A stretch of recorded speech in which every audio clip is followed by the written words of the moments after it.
मुखालिफ गिरोह NRF की बढ़ती हुई मुज़ाहमती कार्रवाइयाँ, अफगानिस्तान की कई सूबों में गोरिल्ला हमले जारी, 401 ऑपरेशन, तालिबान को भी भारी जानी नुकसान पहुंचाया गया।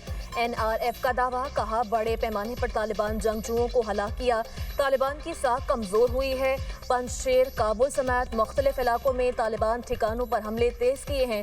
तालिबान की नफ्सियाती और इंटेलिजेंस पोजीशंस को निशाना बनाकर उनके कब्जे को चैलेंज किया। अफगान अवाम जुल्म के सामने सर नहीं झुकाएंगे और हक और आज़ादी के लिए लड़ेंगे। नेतन्स जौहरी तंसीबात पर हमले के बाद ईरान के ताबड़तोड़ हमले, रात में ईरानी मिसाइल हमला, 6 इसराइली हलाक, 100 से ज्यादा जख्मी। इसराइली मीडिया के मुताबिक हमले में 20 इमारतों को नुकसान पहुंचा, अस्पतालों में इमरजेंसी नाफिज। रात भर हमले के वक्त अलर्ट भी जारी ना हो सका। इसराइल के जनूबी शहर डिमोना में भी मिसाइल हमला, 51 अफराद जख्मी। इसराइली शहर डिमोना में जौहरी प्लांट मौजूद है। हमले में 3 मंजिला इमारत तबाह हो गई। इसराइली हुकाम के मुताबिक ईरान ने क्लस्टर वॉरहेड मिसाइल से हमला किया। ईरान के इमारात और कुवैत में भी अमरीकी अड्डों पर हमले। ईरानी हुकाम के मुताबिक इन अड्डों से ईरान पर हमले किए गए थे। मुत्तहिदा अरब अमारात के करीब बहरी जहाज पर मिसाइल हमला। बरतानवी मैरीटाइम एजेंसी का कहना है हमले में जहाज का अमला महफूज रहा। पासदारान इनकलाब का इराद में 200 इसराइलियों की हलाकत का दावा, कहा इसराइल के आसमानों पर ईरानी मिसाइलों का तसल्लुत है। ईरान ज्यादा जदीद निजाम के साथ कहर बरसाने को तैयार है।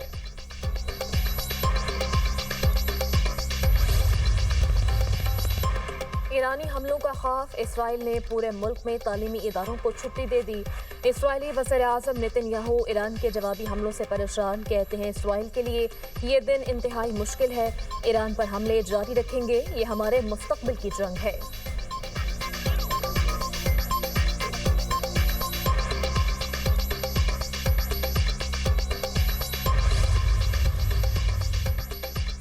ईरान ने 48 घंटे में आबनाए हरमज ना खोली तो सख्त कार्रवाई होगी। अमरीकी सदर डोनाल्ड ट्रंप ने ईरान को खबरदार कर दिया, कहा अमरीका ईरान के मुख्तलिफ पावर प्लांट्स को मरहलावार तबाह कर देगा। पहले सबसे बड़े पावर प्लांट को निशाना बनाया जाएगा। सोशल मीडिया पर कहा अमरीका ने ईरान को नक्शे से मिटा दिया। ईरान मुआहिदा चाहता है मगर हम तैयार नहीं। ईरान की क़यादत खत्म, बहरिया और फिजाइया तबाह, कोई दिफा बाकी नहीं। हम अपने अहदाफ शेड्यूल से पहले हासिल कर चुके हैं।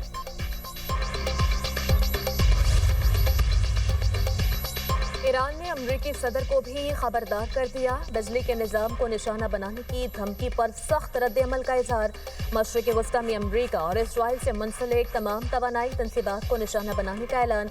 ईरानी फौज की मरकजी कमान खातिमुल अंबिया सेंट्रल कमान के तर्जुमान का कहना है ईरान समंदरी पानी को मीठा बनाने वाले प्लांट्स और इंफॉर्मेशन टेक्नोलॉजी तंसीबात को भी तबाह कर सकता है। फारस न्यूज़ एजेंसी का ईरानी कौमी सलामती काउंसिल के साबिक सरबराह का हवाला।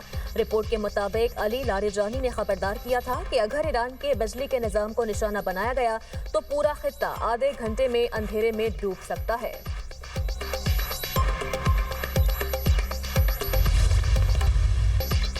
PSL 11 सिर्फ कराची और लाहौर में बगैर तमाशाइयों के कराने का फैसला। इफ्तिताही तकरीब भी मनसूख। चेयरमैन PCB मोहसिन नकवी ने न्यूज़ कॉन्फ्रेंस करते हुए कहा PSL शेड्यूल के मुताबिक होगा। मैचेस लाहौर और कराची में होंगे। शायकीन को स्टेडियम में मैचेस देखने की इजाज़त नहीं होगी। पाकिस्तान सुपर लीग का नया शेड्यूल जारी किया जाएगा ताकि खिलाड़ियों की मूवमेंट कम से कम हो। मौजूदा हालात की वजह से पेशावर में PSL का मैच नहीं होगा। अगले बरस पेशावर में 1 से ज्यादा मैचेस रखे जाएंगे। जो लोग टिकट ले चुके हैं उन्हें पैसे वापस मिलेंगे। फ्रेंचाइजीज को नुकसान से बचाने के लिए गेट मनी PCB देगा। जो गैर मुल्की खिलाड़ी लीग से पहले ही बाहर हो गए उनके खिलाफ कार्रवाई करेंगे। पता नहीं मशरिक़ वस्ता में जंग कब तक चलेगी। दुआ है खित्ते की सूरत हाल जल्द मामूल पर आ जाए। खुशियों से भरपूर त्यौहार ईद उल फितर का आज दूसरा दिन। मिलने मिलाने और दावतें उड़ाने का सिलसिला जारी। कल के मेज़बान आज बन गए मेहमान। मज़े मज़े के पकवानों से मेहमानों की तवाज़ो जारी। घरों में दस्तरखान सज गए। चाय के साथ गपशप का भी दौर। दोस्तों और रिश्तेदारों की महफिलें भी सज गईं।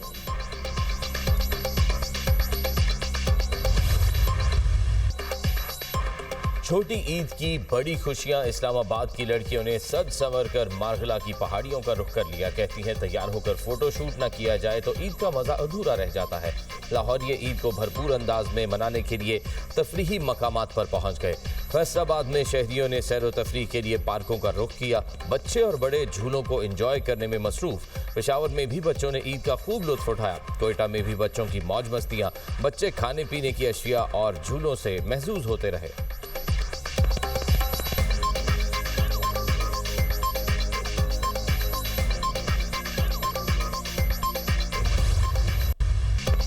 مستحق طبقات کے لیے ٹارگیٹڈ ریلیف پیکج تیار کیا جا رہا ہے۔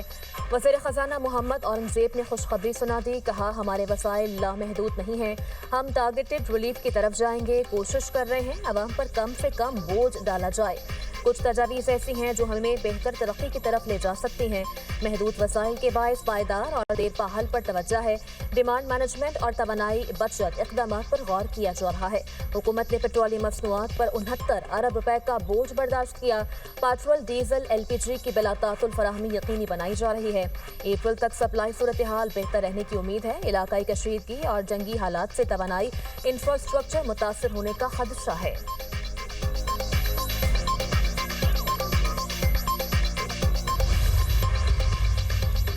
عراق کے دارالحکومت بغداد میں انٹرنیشنل ایئرپورٹ کے قریب امریکی فوجی اڈے پر ڈرون حملہ۔ بغداد میں متعدد دھماکوں کی آوازیں سنی گئیں۔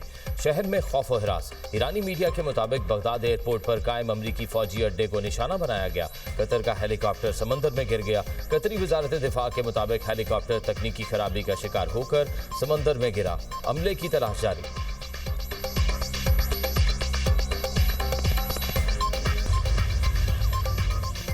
ایران کا ایک اور جنگی طیارے کو تباہ کرنے کا دعویٰ۔ دشمن کے F-15 لڑاکا طیارے کو نشانہ بنایا۔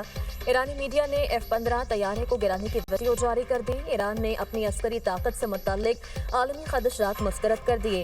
ایرانی نائب وزیر دفاع رضا طالعی نے کہا کہ دفاعی صلاحیت مکمل طور پر برقرار ہے۔ تہران کی عسکری طاقت میں کوئی کمی نہیں آئی۔ امریکی دعوے بے بنیاد ہیں۔ ہتھیاروں کی تیاری 2 دہائیوں کی سرمایہ کاری کا نتیجہ ہے۔ ہمارے میزائل اور ڈرونز اہداف کو درست نشانہ بنا رہے ہیں۔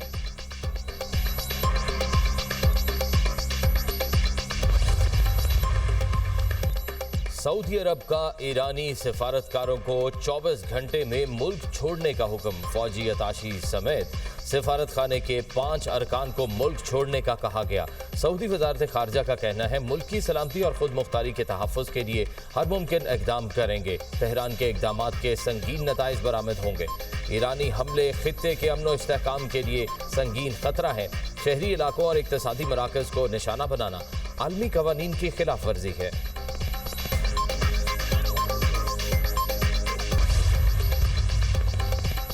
سینیٹر شہری رحمان کی صاحبزادی ماروی خورشید ملک انتقال کر گئیں۔ نماز جنازہ کل سپہر 3:30 بجے DHA فیز 1 کراچی میں ادا کی جائے گی۔ وزیر اعظم شہباز شریف کا شہری رحمان کی بیٹی کے انتقال پر گہرے دکھ اور رنج کا اظہار۔ اولاد کا غم ناقابل بیان ہوتا ہے۔ مشکل گھڑی میں ہم سوگوار خاندان کے غم میں برابر کے شریک ہیں۔ چیئرمین سینٹ یوسف رضا گیلانی کا شہری رحمان سے اظہار تعزیت۔ صاحبزادی کے انتقال پر گہرے دکھ اور افسوس کا اظہار۔ کہا غم کی اس گھڑی میں پوری سینٹ شہری رحمان کے ساتھ کھڑی ہے۔ وزیر اعلیٰ پنجاب مریم نواز کا بھی گہرے دکھ اور افسوس کا اظہار۔ سوگوار خاندان سے اظہار تعزیت، مرحومہ کے لیے دعائے مغفرت۔ کہا دکھ کی اس گھڑی میں شہری رحمان اور ان کے اہل خانہ کے ساتھ برابر کے شریک ہیں۔